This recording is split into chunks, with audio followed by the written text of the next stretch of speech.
İdeologiya bir insan xarakterinə təsir edirmi? %100 təsir edir. CBT Cognitive Behavioral Therapy deyirlər də, koqnitiv davranış terapiyası. Onun əsas sujeti bundan ibarətdir ki, bizim davranışların arxasında hisslər var və hissləri formalaşdıran bir düşüncədir. Bir insanın yanlış hissi varsa, onu dəyişmək üçün yanlış düşüncəsini tap, nə bunu yaradıb. Düşüncə dəyişirsən, hiss də dəyişir. İdeologiya ən güclü düşüncədir və ideoloji baza insanın konkret hissini, kimi sevim, kimi sevməyim, kimlə dost olum, kimlə dost olmayım, kimlə ailə həyatı qurum, kimlə qurmayım, hətta harda yaşayım, iş yerinə belə ideologiya təsir edir. Mənə görə ideologiya hər bir insanın həyatda düz bildiyi, ona əməl etdiyi, ona inandığı həyat fəlsəfəsidir. Bu nöqteyi nəzərdən ateistlərin də bir ideologiyası var, bir ideoloji bazası var. Ümumiyyətlə din özü ideologiyadır və dinsiz insan yoxdur. Bəzən deyirlər dinsiz, əslində dinsizlik yoxdur. Yəni din bir yoldur, sənin inandığın ideologiyadır, onun əsasında müəyyən davranışlardır. Bu dindir. Bundan kənarda sən bir adam tanıya bilərsən, yox tanıya bilməsən. Çünki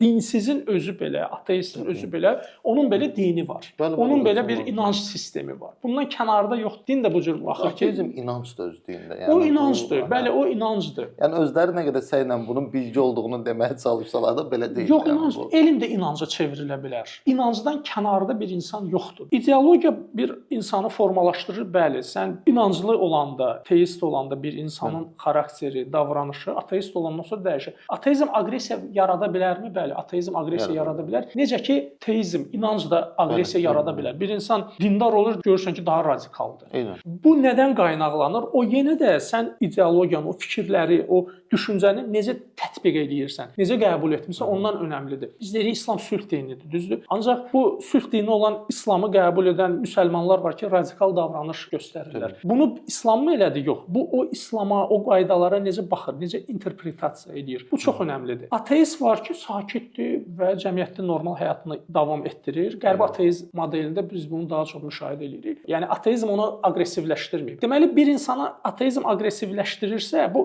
ateizmə baxış tərzindən qaynaqlanır. Yoxsa ateizmin özündə, hətta teizmin özündə heç bir aqressiya yoxdur, cəmiyyətdə nifrət yoxdur. Biri deyir ki, yaradıcı qüvvə var, biri deyir yaradıcı qüvvə yoxdur. Bu qədər bəsitdir məsələ. Bu qədər. Yəni bundan bir-birinə qarşı nifrət çıxmır. Deməli, nifrəti çıxardan insanın o fikrə yüklədiyi digər mənalardır.